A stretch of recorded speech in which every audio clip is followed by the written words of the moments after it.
Speaker of the House Mike Johnson joins me now. Mr. Speaker, thank you very much for joining us today. Just a short distance from Capitol Hill over here at the D.C. studio. Do you have any reaction to that? Your thoughts on Hegseth versus potentially DeSantis in the defense role? Well, I talked to Pete about 36 hours ago, and he was feeling pretty positive, pretty good about it. We were talking about people that he might select to help him in the Department of Defense. Look, we support the president. I mean, he has made some really strong nominations. He needs people who will come in and, let's be frank, shake up the status quo. And the Department of Defense needs some reform. We all know that. And Pete, I think, would do a good job at that. So I'm cheering for him. So in order to carry out the president's agenda, you have to first win the speaker vote on January 3rd. Will you be asking Elise Stefanik to stay in place through that date to make sure that there are no hitches in that?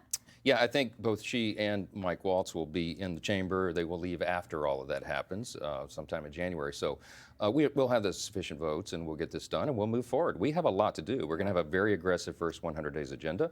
The election gave us a mandate, gave President Trump and the Republican Party a mandate to fix everything. So we got to start on day one to do that. Yeah, fixing everything is a heavy lift, and you got a lot of cats to herd up there. Yes. But in terms of the mandate, you know, you see the mandate in the White House. You see a strong mandate in the Senate. Yours is wobbly, 1 or 2 votes come January. Hakeem Jeffries, the minority leader, says you don't have a mandate. Watch this.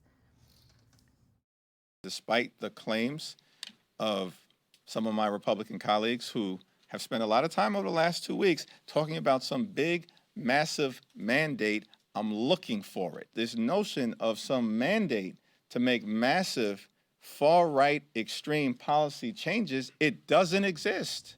What do you say to that? Yeah. I say we're going to restore common sense, and there's clearly a mandate. President Trump put a big mandate out there, and he delivered the big vote. We won the Senate with 53 votes. The House would have a larger majority, but redistricting and gerrymandering in the blue states made that almost impossible. But we do have the majority. We know how to govern with that small majority. We've been doing it for a year. We will fill those seats. There'll be 3 vacant when we start, so it'll go from 220 to 217. That is razor thin, but it'll only be for a few months. And we're very confident that we'll get qualified governing conservatives put back in those seats, and we'll grow that margin as we go. So we're going to talk more about cutting spending in the next segment. But in terms of priorities for the first 100 days, here is John Thune, your counterpart in the Senate, talking about what he sees as the priorities this morning on America's Newsroom Watch. In order for us to be successful here, we have to be unified coming out of the gate. The key is getting the things that he campaigned on, the border, energy dominance, national security, rebuilding our military, extending the Trump tax cuts. Those are all things in the end that we have to accomplish. How we get there is what we're discussing.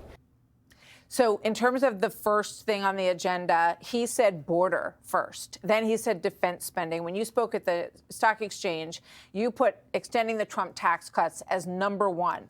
We've heard from Ron Johnson as well. Extending the tax cuts, we can handle that a little bit down the road. What is first for you? These are all big priorities. We have to do them all early in the Trump administration because we'll have the largest tax increase in U.S. history all at once. I mean, trillions of dollars by the end of the year if we don't get the Trump tax cuts extended. So everybody that you've just named knows that's a big priority, but also border and also all these other things. Energy policy, we want to maintain peace through strength again, restore that principle. Will you and Thune and President Trump say, okay, here we go. This is number 1, Yes. This is number 2, this is number 3. And do you have that order yet? Yes, look, we designed a playbook. Let me use my football metaphors, okay? We worked on a playbook for about a year, so we have the menu of options in front of us. Leader Thune and I, John and I were talking as recently as within the last hour about the priority of how we do it and what sequence. So the sequence is less important than the idea that we actually put those points on the board. And we will, and everybody's excited. I spent an hour yesterday with all the Senate Republicans in their conference when they were getting together to talk about the issues. And we're very, I think, dialed in, all of us, on having a bicameral approach. So we'll have the Senate Republicans and the House Republicans working as one team. What a concept. And unified government with President Trump in the White House will actually be able to accomplish all this for the American people. And everybody's excited to get going. So what's number 1 on the list? Well, look, you got to put border at the top of the priority list. We all agree on that. And the question is, how much of that can we get in the early, right out of the gates, and how much of it needs to be a couple of months down the road in terms of the sequence? Remember, the Senate is also going to be very deeply involved in confirmations of all these cabinet appointees and everybody else. So it's clock management, using my game analogy. Is it going to be HR 2? I know Jordan has said, let's just do it right away. As an opener. So we'll be doing the budget reconciliation process. It's a big chunk of the first 100 days, and there are some limits on what you can do with regard to policy.